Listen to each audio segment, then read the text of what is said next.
Je m'appelle Jean-Michel Lima, je suis représentant d'une ONG qui s'appelle Suisse Contact au Niger.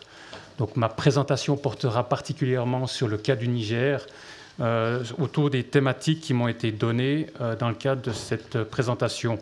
Donc on m'a demandé de réfléchir et de poser le cas du Niger autour de l'analyse des raisons d'absence de continuum pour entre politique publique, stratégie nationale de formation, plan d'action et dispositifs.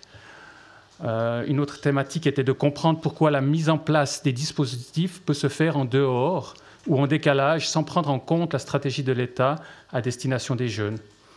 Et un troisième point était de présenter au travers des activités de Suisse Contact la question de comment articuler et prendre en compte les stratégies de l'État pour élaborer un programme et inversement, comment une expérience peut venir nourrir la réflexion politique et la stratégie de l'État.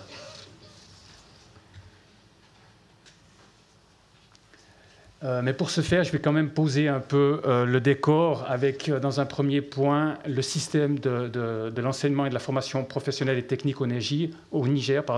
Qu'en est-il et qu'est-ce qu'il comporte ? Par rapport à ce dispositif ou à ce système de formation professionnelle, quels sont les constats de dysfonctionnement et quelles seraient les pistes d'amélioration possibles ? En point 3, une argumentation en faveur d'un développement de dispositifs justement décalés par rapport à ce qui existe de manière plutôt formelle. En 4, justement, ce manque de continuum des politiques de formation professionnelle et les causes plausibles par rapport à ce manque de continuum. En point 5, la stratégie d'articulation et de prise en compte des grandes orientations de l'État au travers des activités de Suisse Contact.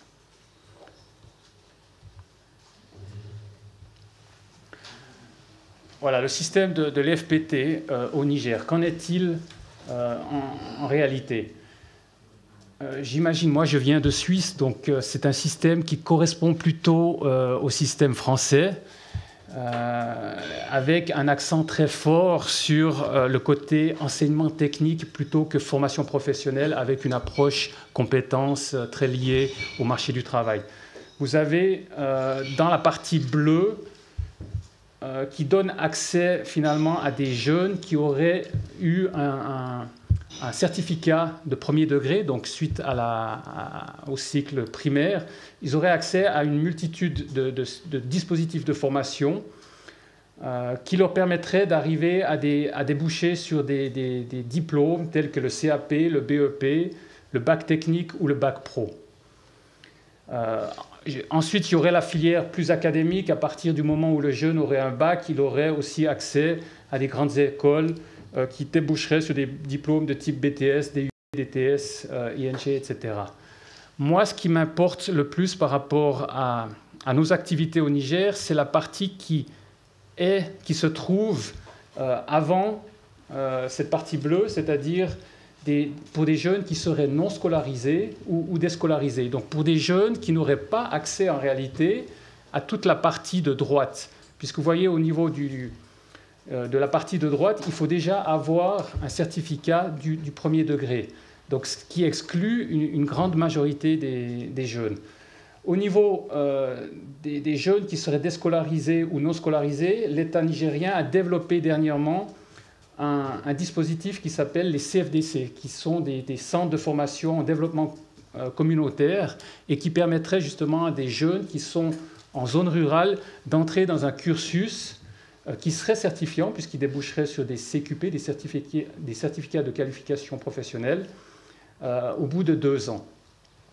Vous avez également tout le côté informel de la formation professionnelle avec la présence d'ateliers dans l'artisanat en particulier. Et puis vous avez au Niger un dispositif qui prend en compte une centaine de jeunes qui s'appelle le Service national de participation. Si l'on regarde ce système de plus près, comme je vous l'ai dit, il exclut la majorité des jeunes qui ne seraient donc pas au bénéfice d'un certificat de premier degré.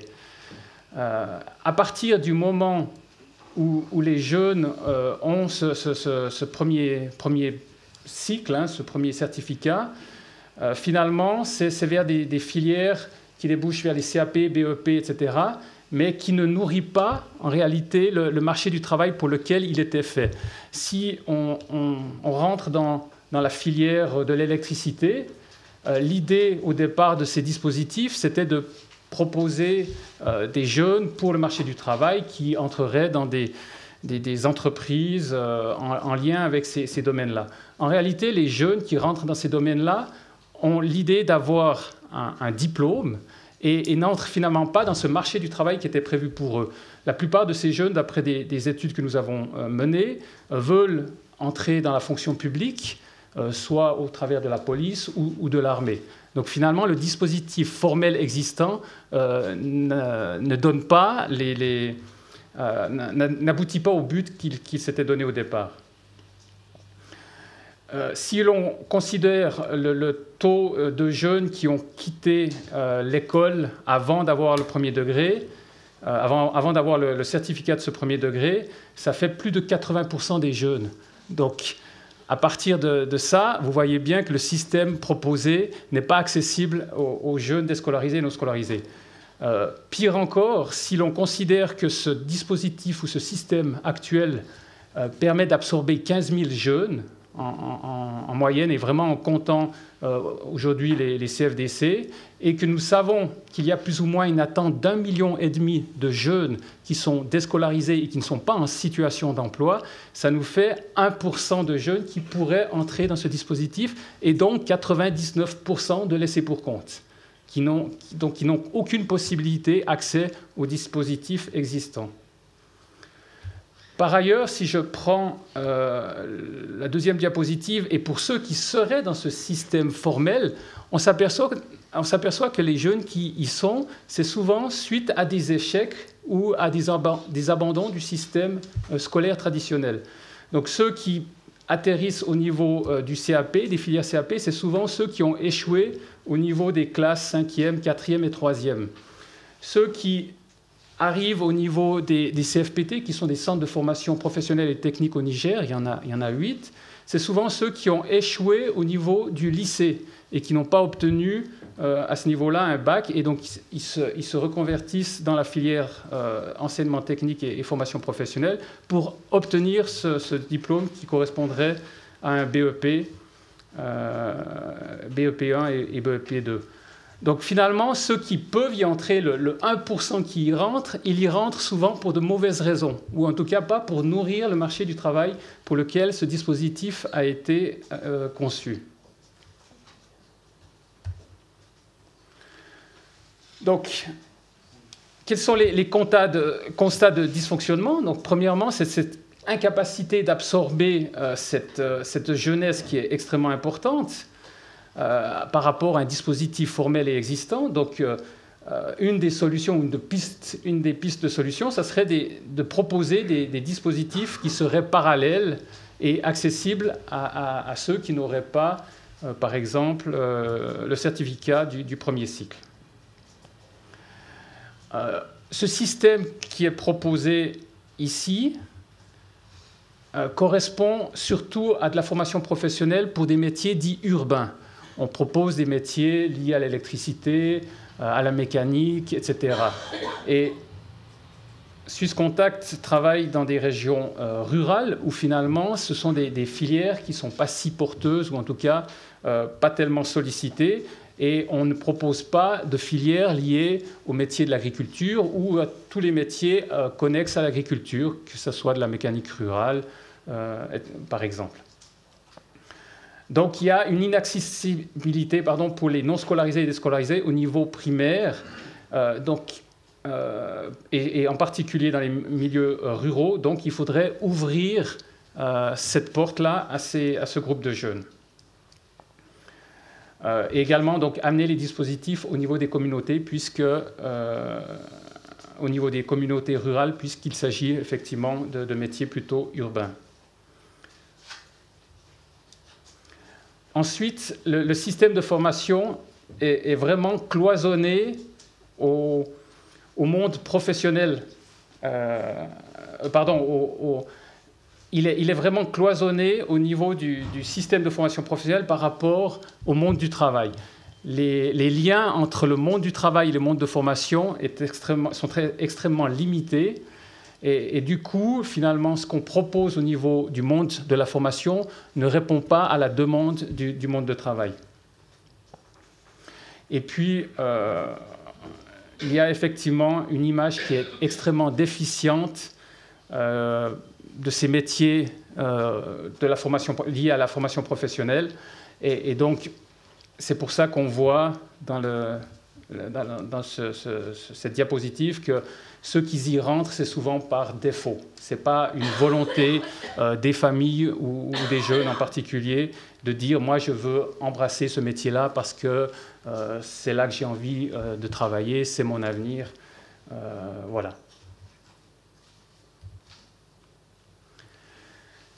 Finalement, quelle serait l'argumentation en faveur d'un développement de dispositifs décalés par rapport à l'existant? Si on considère que dans le monde de la formation, il y a dans la zone bleue à gauche, dans le petit carré bleu, il y a un processus d'enseignement, formation, apprentissage qui doit se passer. C'est quelque chose que finalement l'État, sur lequel l'État travaille beaucoup. On se dit qu'il faut se focaliser sur cette formation-là, pas toujours avec le succès qu'on attend, donc pas toujours avec la qualité attendue, mais on ne se pose pas trop de questions sur quel type de dispositif offrirait le mieux cette qualité de formation. Et puis ensuite, il faut également tout ce qui encadre ces dispositifs de formation, donc des structures d'appui en termes de formation de formateurs ou de régulation telles qu'un cadre institutionnel, des fonds de financement pour assurer la pérennité de ces dispositifs. Donc finalement, les acteurs se focalisent beaucoup sur ce monde de la formation et s'occupent très peu de cette transition qui est nécessaire pour aller au monde du travail. Et on ne s'occupe pratiquement pas de ce monde du travail pour se poser la question, mais finalement, qu'est-ce qu'on doit y faire dans le monde de la formation pour que les jeunes puissent entrer ce monde du travail? Nous, on s'est posé vraiment cette question de dire, mais quel serait d'abord le type de dispositif qui poserait le moins de problèmes aux jeunes pour entrer dans ce monde du travail? On voit que le système formel actuel ne favorise pas du tout cette transition. Les jeunes qui ont été formés pendant 2-3 ans en centre de formation, de manière extrêmement théorique, avec très peu d'ancrage lié au monde du travail, lorsqu'ils sortent de ce monde de la formation, vraiment, ils sont en décalage complet avec les réalités de ce monde du travail. Donc, il faut proposer des dispositifs qui aident, qui facilitent cette transition. Et un des dispositifs, ou en tout cas les dispositifs qui permettraient ça, ça serait des dispositifs qui faciliteraient l'interdépendance finalement, ou la relation entre les deux mondes, par exemple l'alternance. On voit dans les métiers urbains, pas forcément très bien au Niger, mais en Afrique de l'Ouest, au Mali, au Bénin en particulier, que l'apprentissage dual est un dispositif qui permet vraiment aux jeunes qui sont en formation, en apprentissage, d'entrer assez facilement dans ce monde du travail. Au-delà de ces dispositifs, de cette transition qui est nécessaire, et on abordera finalement, entre autres, Anne Le Buissonnet parlera justement des dispositifs qui permettent cette transition et en facilitant cette insertion dans le monde du travail. Il est important effectivement de voir aussi quelle est la demande en termes de jeunes formés de ce monde du travail. Qu'est-ce que le monde du travail a besoin? Et ça, c'est une question finalement dont les acteurs doivent se poser pour essayer de proposer les meilleurs dispositifs, les meilleurs systèmes de formation possibles. Quel serait le manque de continuum des politiques de formation professionnelle et les causes possibles? Si l'on considère la problématique suivante, qu'il y ait effectivement un manque de continuum entre les politiques publiques, les stratégies nationales de formation professionnelle et ces plans d'action et dispositifs. Si l'on considère du point de vue du commanditaire qui serait en fait l'État, en particulier ici l'État nigérien. Il se trouve que la formation professionnelle pendant des années n'a pas été un axe prioritaire. L'État nigérien a vraiment privilégié l'enseignement général en se disant qu'il fallait absolument scolariser tous les jeunes en oubliant un peu ce côté formation professionnelle. Il y a également une absence d'unité d'action institutionnelle. On voit très souvent, pas forcément au Niger, mais des différents ministères en charge de formation professionnelle. Il n'y a pas un chapeau qui couvrirait sous un ministère l'ensemble de ce qui concernerait la formation professionnelle. Et puis les acteurs à ce niveau-là souvent manquent de culture en termes de formation, justement, en privilégiant les cursus académiques et le système scolaire traditionnel. Si l'on se positionne par rapport à l'entité de mise en œuvre des formations, les dispositifs de formation, les centres, etc., il se trouve qu'ils sont souvent isolés et délaissés par les autorités de tutelle. On voit des centres de formation qui n'ont aucun moyen de fonctionner parce que isolés du ministère, isolés de l'entité qui pourrait les appuyer en termes de financement ou en termes d'appui technique. Très souvent, on s'aperçoit aussi qu'il y a des ressources insuffisantes pour appliquer les éventuelles injonctions qui existeraient en termes de plan d'action ou de stratégie de formation professionnelle. On a des fois des documents existants, mais vous avez l'incapacité de les appliquer par manque de moyens ou de capacité. Et puis, également, une composante importante, c'est le manque de motivation ou la perte de motivation par rapport à des difficultés existantes dans ces centres de formation, qui fait que les formateurs qui s'y trouvent souvent n'ont plus goût à la formation, se trouvent face à des jeunes qui n'ont pas forcément choisi cette filière par envie, par motivation, mais plutôt par défaut. Donc il se fait qu'il y a une grosse déperdition sur le plan pédagogique à ce niveau-là. En considérant l'entité de financement, ça pourrait être l'État, ça pourrait être des collectivités territoriales, des communes, mais également tout ce qui concerne les coopérations bilatérales. À ce niveau-là, on constate qu'il y a un manque flagrant de coordination et de collaboration entre ces différentes entités. Si je prends le cas des coopérations bilatérales, finalement, chacun se définit des objectifs au travers de programmes ou de mandats particuliers, et il manque ces synergies entre ces différents mandats, différentes coopérations. On a souvent des politiques qui sont liées à du résultat court terme, qui ne favorisent pas justement le développement d'institutions qui mériteraient du temps, si l'on considère des dispositifs de financement de cette formation professionnelle ou des dispositifs de formation de formateurs.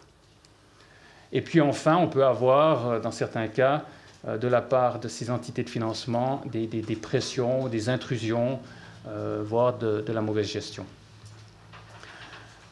Si je prends maintenant l'angle de vue lié à l'entité de soutien, ça pourrait être tout ce qui est association d'artisans, groupement de paysans. À ce niveau-là, on voit un manque de leadership et finalement d'unité permettant justement de porter ce dispositif de formation professionnelle. Si l'on veut que ce dispositif permette d'articuler le monde du travail et le monde de la formation, il faut qu'une entité très forte au niveau du monde du travail puisse porter ce dispositif, puisse mobiliser les acteurs, voire développer des curricula ou évaluer finalement les résultats de la formation. Il y a à ce niveau-là également des manques de ressources en termes de compétences et qui seraient dévoués à la formation professionnelle. Il faut savoir que le monde des associations, ce n'est pas leur vocation a priori de développer la formation professionnelle, donc c'est quelque chose à part. Et il y aurait effectivement dans certains pays, et en particulier au Niger, un manque d'influence auprès des décideurs. Enfin, si je prends l'entité de pilotage qui serait au niveau du Niger le ministère de la formation professionnelle et de l'emploi, on voit à ce niveau-là qu'il y a des changements fréquents au niveau des cadres de la formation professionnelle, pour des raisons politiques. On voit qu'au Niger, tous les 10 ans, il y a un changement, enfin il y a un coup d'État qui remet en cause ce qui a pu être développé auparavant. À ce niveau-là, il y a aussi une insuffisance des ressources humaines en termes de qualité, mais aussi en termes de nombre. Ça fait une quinzaine d'années que le ministère de la formation professionnelle ne recrute plus des fonctionnaires, mais plutôt des agents contractualisés au coup par coup, selon une demande. Et puis, il y a une réelle aussi absence en termes de collaboration avec les secteurs économiques et ruraux. Le ministère aussi est très fermé sur lui-même et ne s'inquiète pas vraiment de ce qui se passe au niveau de ce monde du travail. Finalement, quelle est la stratégie qu'il faudrait opter en termes d'articulation et de prise en compte des orientations de l'État? Alors, au niveau de Swisscontact, on s'est dit que la première chose qu'il faut mettre en avant, c'est de privilégier une approche qui serait systémique. Pas se positionner comme des acteurs qui mettraient en œuvre les activités, mais plutôt en termes de facilitation des acteurs, enfin des tâches ou des rôles que les acteurs auraient à avoir dans ce système. Donc si l'on considère que dans le système de la formation professionnelle, il y a des activités liées au développement des dispositifs de formation, liées également à la formation des formateurs, au développement de programmes, etc. Notre but ici, c'est de voir où sont les faiblesses, où sont les lacunes, et d'appuyer les acteurs dans ce rôle-là, de développer des curricula, de trouver un moyen de financement, de développer les infrastructures, etc. On voit bien qu'on ne peut pas se focaliser sur une thématique en disant on va développer les infrastructures. Il y a eu des projets qui se sont dit on veut développer tant de centres parce qu'il y a une injonction au niveau politique en disant on veut avoir un centre de formation par commune. Au Niger, ça ferait 266, donc on va développer des infrastructures pour chaque commune. On voit très bien qu'à un moment donné, on ne peut pas se contenter de développer un pan de ce système, mais bien de voir l'ensemble de manière générale pour savoir là où c'est faible. Voilà, ça serait par rapport à un objectif qui serait l'amélioration des conditions de vie, en sachant qu'au niveau de la formation professionnelle, c'est de permettre à ces jeunes de rentrer dans le monde du travail et d'avoir des revenus qui leur permettraient d'améliorer ces conditions. Enfin, il est également important, dans cette approche systémique, de considérer l'ensemble des acteurs qui s'y trouvent et de savoir finalement quels sont les positionnements de ces différents acteurs. Si on considère par exemple le développement de dispositifs de type informel, on a discuté avec l'ensemble, échangé avec l'ensemble des acteurs, et si je mets le ministère de la formation professionnelle dans un pôle plutôt résistant par rapport au développement de dispositifs de type informel, c'est pas de dire c'est bien ou c'est pas bien, mais plutôt de connaître leur position afin justement de travailler dans le sens où on les amènerait gentiment à adopter finalement une politique qui couvrirait les besoins des jeunes de manière plus large.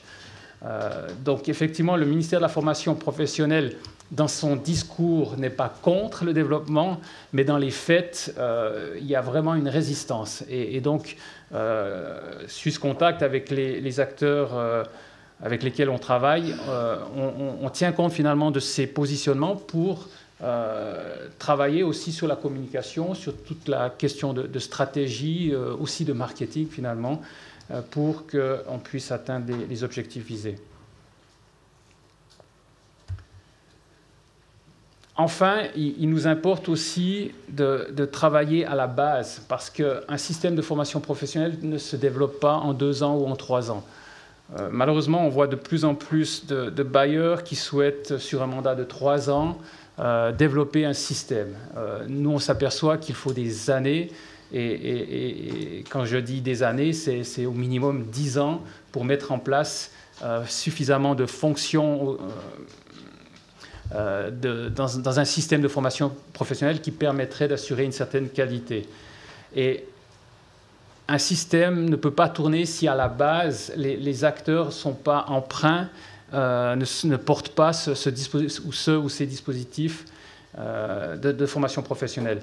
Donc l'approche que l'on privilégie est celle du bottom-up. Donc on travaille avec les communautés locales et on fait gentiment remonter pour éventuellement développer un cadre institutionnel au niveau régional puis au niveau national. Je donne quelques exemples ici. On a développé des dispositifs tels que l'apprentissage dual. Donc il est important à ce niveau-là de travailler avec l'association qui représente le métier dans lequel on évolue. Il faut former ces gens-là pour encadrer au mieux les apprentis, pour encadrer au mieux le dispositif. Ils ont des rôles de mobilisation des jeunes, des rôles de développement aussi du contenu de la formation et également un rôle lié à l'évaluation des compétences suite à la formation. Les champs écoles, c'est un dispositif qu'on est en train de mettre en place. Il ne s'agit pas ici du champ école dit de démonstration pour des paysans, mais plutôt une sorte d'école agricole pour des jeunes déscolarisés et non scolarisés, mais sur du court terme, qui permettrait à ces jeunes, dans un espace de formation, donc un champ d'exploitation, mais ça peut être lié à de l'élevage, d'avoir cette possibilité, au sortir de ce cursus, d'avoir les compétences suffisantes pour pouvoir justement après exploiter son propre champ. Là aussi, je ne vais pas le développer, mais on développe des moyens de faciliter cette transition entre formation et monde du travail. La formation ou le dispositif qui nous semble plus facile à mettre en place et qui répond de manière très rapide à des demandes particulières, ce sont les formations initiales professionnalisantes. C'est des formations de court terme, souvent entre 3 semaines et 2 mois maximum, qui permettent à des jeunes sans formation de se former en très peu de temps sur des compétences liées à un métier. Pas forcément le métier dans son ensemble, mais un pan de métier.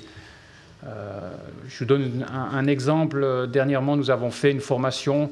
On a fait le constat que des jeunes travaillaient déjà sur la réparation de cellulaires, des téléphones portables. Et on a répondu à une demande ici en 3 semaines, 1 mois, qui leur permettait vraiment d'améliorer des compétences à ce niveau-là et de trouver un marché direct, sans gros investissements, avec un petit kit de pinces, etc., permettant d'avoir des revenus en lien avec leur activité. Voilà, en guise de conclusion, je dirais qu'on a opté pour le choix suivant, c'est celui de développer des dispositifs de formation variés. Si l'on considère le système actuel, on voit qu'il n'est pas suffisamment varié et donc ne permet pas à l'ensemble des jeunes d'y accéder. Il faut également qu'il soit de courte durée. On a fait des études où on voit que 50% des jeunes ne rentreraient pas dans des dispositifs supérieurs à une durée d'une année. Il faut que ces dispositifs soient adaptés au public cible et au contexte socio-économique. Si l'on considère ce public défavorisé, déscolarisé, la plupart d'entre eux sont analphabètes, donc il faut trouver les méthodologies dans ces cursus de formation qui soient adaptés à ces profils. Et finalement, il faut que la finalité soit l'accès à une activité professionnelle procurant des revenus, et ce, dans une approche, comme je l'ai dit, bottom-up. Voilà, je vous économise une diapositive souhaitant mes remerciements de votre attention. Vous avez abordé, on va dire, le périmètre des politiques publiques, c'était bien le sujet évidemment de l'intervention. Mais la question que je me pose, c'est s'il était possible aussi d'aborder la question du côté du secteur privé, donc d'un point de vue plus économique également. Alors mon souci, c'est justement de savoir si le secteur économique, enfin les secteurs économiques et le secteur informel en particulier, aujourd'hui est en mesure d'accueillir des gens qui seraient mieux formés, évidemment dans l'hypothèse où un système de formation professionnelle serait mis en en œuvre, est-ce qu'ils seraient en mesure justement d'accueillir ces nouveaux formés? Est-ce qu'il ne faudrait pas également aborder la question du système informel, de l'économie informelle, savoir si elle peut justement proposer à ces gens qui seraient mieux formés, qui aspireraient forcément à être mieux rémunérés, à être sécurisés effectivement dans leur emploi, est-ce qu'il ne faudrait pas, de manière synchrone aussi, travailler sur cette question du secteur informel? Merci. Nous sommes arrivés en 2005, Suisse Contact au Niger. Effectivement, on s'est focalisé sur l'aspect dispositif de formation. Donc on voulait absolument améliorer la qualité finalement des contenus, de l'enseignement, etc. Et finalement, après avoir fait ça, on a constaté qu'il manquait cette transition, il manquait un dispositif qui faciliterait l'insertion des jeunes dans ce monde du travail. Donc on a travaillé ensuite sur un dispositif qui devait faciliter ça. Et la question suivante, effectivement, maintenant, devrait nous être posée, mais qu'est-ce qu'on peut faire au niveau du monde du travail? Vous voyez bien que je n'ai pas parlé de marché du travail, parce que pour moi, au Niger, on a 99% de l'économie se trouve dans le marché informel. On a plus ou moins 7 millions d'actifs, il y a 70 000 qui se trouvent dans le domaine formel, et dans ces 70 000, il y a 50 000 fonctionnaires. Donc vous voyez bien qu'au niveau du secteur formel, il n'y a quasiment pas d'accès à ces jeunes, et en particulier les jeunes avec lesquels on travaille. Maintenant, travailler dans ce monde informel, il est effectivement assez opaque, et pour nous, il est difficile actuellement, en sachant qu'il y a des chantiers à mener au niveau du monde de la formation, au niveau de cette transition, et effectivement faciliter l'accès de ces jeunes au niveau du monde du travail.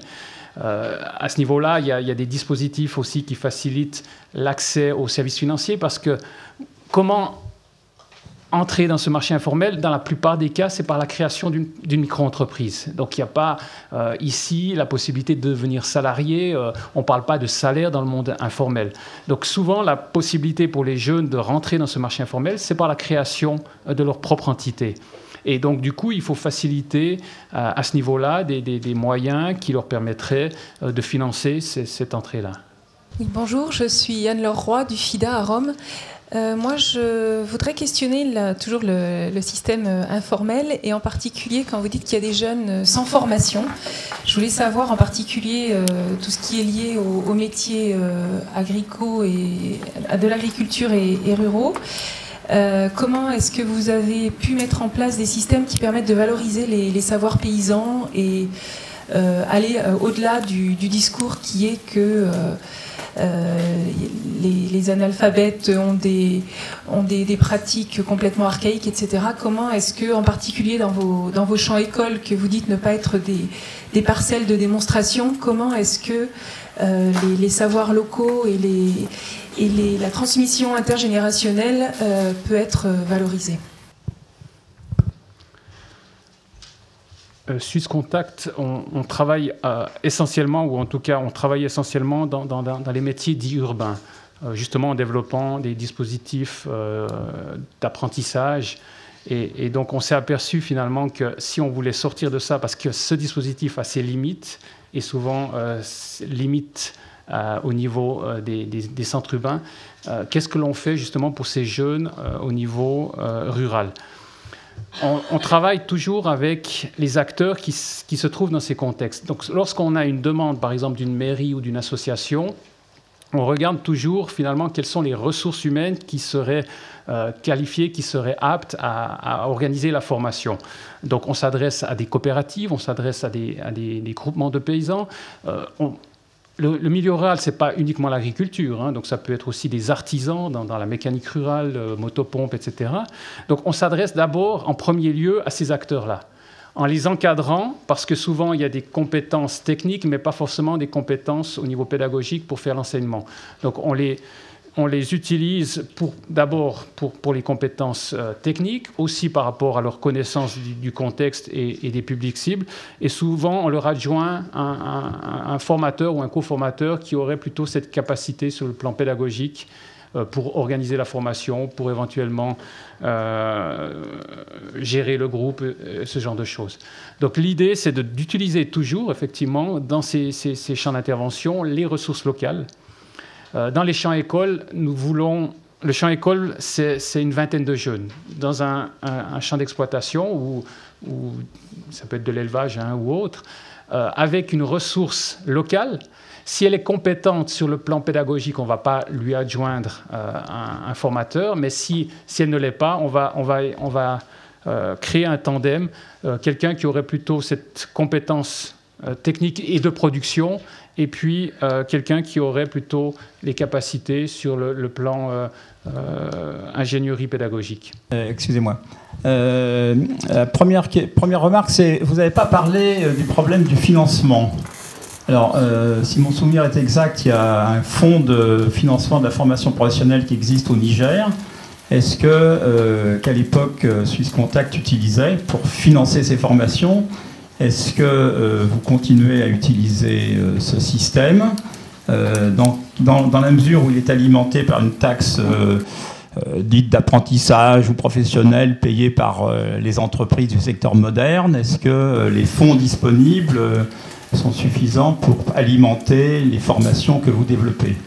Et puis ma deuxième remarque est plus large, mais ça renvoie peut-être à un séminaire spécifique, c'est que le constat qui est fait au début, on peut le faire pour l'ensemble des pays d'Afrique de l'Ouest. On a un système effectivement d'enseignement technique, dont je rappelle qu'il a été construit à l'origine par la France pour alimenter les entreprises publiques qui existaient avant la période de privatisation. Puisque la logique de l'époque, c'était, comme en France, c'était qu'il fallait avoir soit le CAP, soit le BEP pour pouvoir rentrer dans ces entreprises. Donc on a un système qui a été conçu pour un secteur public qui était important et qui n'a absolument pas évolué par rapport à partir du moment où on a privatisé. Et quand on regarde les réformes que les uns et les autres ont engagées au cours des 10 dernières années, on s'aperçoit que finalement rien n'a bougé par rapport au constat qu'on faisait il y a 10 ans. Et donc nous avons sur ce sujet sans doute une réflexion un jour à mener. L'apprentissage dual s'est fait, je dirais, en contournant l'enseignement technique, ce qui a été une excellente chose, mais ça n'a pas fait bouger le système. Et le financement est absorbé par l'enseignement technique, donc on a un jour quand même une réflexion à avoir sur est-ce qu'il ne faut pas quand même essayer de faire bouger le système d'enseignement technique qui est complètement figé. On n'a pas parlé des enseignants, on n'a pas parlé de l'inspection d'enseignement technique, c'est-à-dire qu'on n'a pas parlé des facteurs qui bloquent l'évolution auquel personne ne veut toucher. Au niveau effectivement, il existe un fonds au Niger, le FAFPA. À ce niveau-là, ce fonds n'est pas disponible pour les formations de type agricole. Donc, du coup, ça met de côté toutes ces formations champ-école, formation initiale dans ce domaine-là. Ce genre de fonds existe en Afrique de l'Ouest, dans pratiquement tous les pays. On s'aperçoit qu'ils sont très souvent centralisés, qu'il y a des difficultés justement en termes de réactivité. Lorsqu'il y a une demande de formation ou demande de financement, il faut des fois 6 mois, voire 8 mois pour que le financement arrive. Donc on voit que c'est des fonds qui sont très positifs sur l'idée. Il y a un moyen de financement, mais souvent sur le plan opérationnel, il y a vraiment ici des dysfonctionnements importants. Donc nous, on souhaite appuyer ce fonds, soit financièrement, soit et techniquement, parallèlement. Mais actuellement, en l'état, au niveau du Niger, ce fonds, pour nous, il est inopérant. Donc, et partant du principe qu'on développe plutôt maintenant des dispositifs pour l'agriculture, on ne l'a pas considéré. Ça ne veut pas dire qu'on le mette de côté. Au niveau de l'enseignement et de la formation professionnelle technique en général, effectivement, j'imagine qu'au départ, ce dispositif était créé aussi pour le monde formel des entreprises. Et comme je l'ai dit, en l'état, le monde formel au Niger est quasi néant. Donc finalement, les jeunes qui rentrent dans ce dispositif-là n'ont pas d'entreprise ou très peu d'entreprises. Il reste néanmoins quelques entreprises de type public, au niveau électrique ou les eaux, mais c'est quelques places et donc ça ne répond pas à la demande. Ensuite, ce système-là aussi a une image extrêmement déficitaire auprès des jeunes, auprès des familles, qui fait qu'on n'embrasse pas ces dispositifs de formation ou d'enseignement technique, comme je l'ai dit, de manière volontaire, par vocation, ou c'est vraiment par défaut, lorsqu'on échoue, ou par contournement. Certains jeunes rentrent dans ce système, c'est pour avoir un diplôme qui leur permettrait d'avoir un lien avec d'autres cursus, évitant des fois de passer le bac pour passer au niveau tertiaire. C'est possible au Niger. Monsieur Sissoko Babacar, je suis du Sénégal. Donc, j'ai une formation d'agroéconomiste. J'enseigne aujourd'hui à l'Université Gaston Berger de Saint-Louis en gestion de projet. Alors, mon problème, c'est sur l'inadéquation formation-emploi. Bon, je pense que ce terme, ce vocable, je l'ai entendu depuis que j'étais au lycée. Alors, ma question, c'est quand est-ce qu'elle était adéquate? Et je n'ai pas vu de catalogue d'emploi et on met à côté la correspondance des formations. Alors, je pense que la réflexion, ça doit être à ce niveau. Quelles sont les évolutions qui ont été observées et quelles sont les formations qui peuvent être correspondantes. Moi, je n'ai pas vu, au Sénégal, je n'ai pas vu. Je pense que dans les autres pays aussi, cette situation n'est pas du tout faite. Aujourd'hui, si on me posait la question, quelles sont les formations adéquates pour tel pays, dans tel secteur, dans tel. Quel est le catalogue d'emploi qui correspondrait? Ça, c'est ma question. L'autre élément, c'est qu'on est en train de mener une expérience qui n'est pas dans le domaine agricole, mais dans le domaine un peu de l'artisanat. C'est-à-dire, cette expérience, c'est quoi? On prend des jeunes étudiants qui vont au niveau d'un atelier où c'est un artisan, un coiffeur ou un menuisier métallique. Il essaie de voir au niveau de son système quelles sont les améliorations qui peuvent être apportées et il le montre sous forme d'un projet qui va être présenté au Fonds national pour l'emploi des jeunes. Et si c'est financé, donc il y a une amélioration des conditions de travail, une amélioration du système qui est accompagné par les étudiants. Et il y a un volet formation à l'intérieur où on va prendre des jeunes qui ne savent pas faire quelque chose. C'est-à-dire, c'est ceux qui ont fait le cycle jusqu'au primaire ou bien qui n'ont pas du tout été à l'école, qui vont venir être formés. Et l'argent qui était souvent investi sur des séminaires de formation de courte durée ou de quelques mois, qui après ne fait que de la déperdition. C'est des formations qui étaient souvent théoriques. Alors cet argent, au lieu de faire des séminaires dans les hôtels, cet argent, une partie va être investie dans la structure. Et cette structure a de l'argent par rapport à son développement. Et une autre partie va être encore investie dans l'entreprise par le biais de la formation qu'il assure aux jeunes. Donc ça fait que la structure se développe et en même temps il développe un jeune en termes de capacité. On est un peu en train de faire ça au niveau de l'université de Dakar avec des étudiants, mais on le fait pour seulement des artisans au niveau des villes, à savoir des coiffeurs ou des menuisiers métalliques. Bon, si on le transférait dans le milieu agricole, c'est-à-dire le cas des champs-écoles, alors est-ce qu'il ne faut pas prendre les meilleurs producteurs qui sont très bons et apporter un plus à ces producteurs en termes de modernisation de l'outil de production, de modernisation des systèmes d'information de collecte pour l'exploitation, et maintenant prendre des jeunes, les mettre à l'intérieur de ces exploitations où ils vont apprendre le métier, mais aussi les systèmes d'information de comptabilité, d'information au niveau de l'exploitation pour qu'eux-mêmes ils puissent après être autonomes. Voilà un peu le parallèle que j'ai fait avec l'exploitation. Merci. Étienne Baudou, donc concernant le diagnostic bon, tel qu'il a été fait, je crois qu'il est largement partagé depuis un certain temps sur l'inadaptation de ces systèmes de formation. Hein. Là-dessus, je crois que c'est assez clair. Et d'autre part, vous nous indiquez un certain nombre de pistes, bon, que ce soit les champs écoles, la formation duale, etc. Je crois que là aussi, il y a énormément de coopérations qui innovent, mènent un certain nombre d'expérimentations. La question sur laquelle j'aimerais que vous nous apportiez un éclairage, c'est comment... Bon, et là, je questionne Suisse Contact en disant ça, ou la coopération suisse, j'en sais rien, vous direz. C'est que dans le fond, entre nous, on peut faire ces diagnostics, on peut imaginer. Il y a des tas d'ONG, des tas de projets qui, depuis des années, ont fait un certain nombre de propositions, bon, parfois extrêmement intéressantes.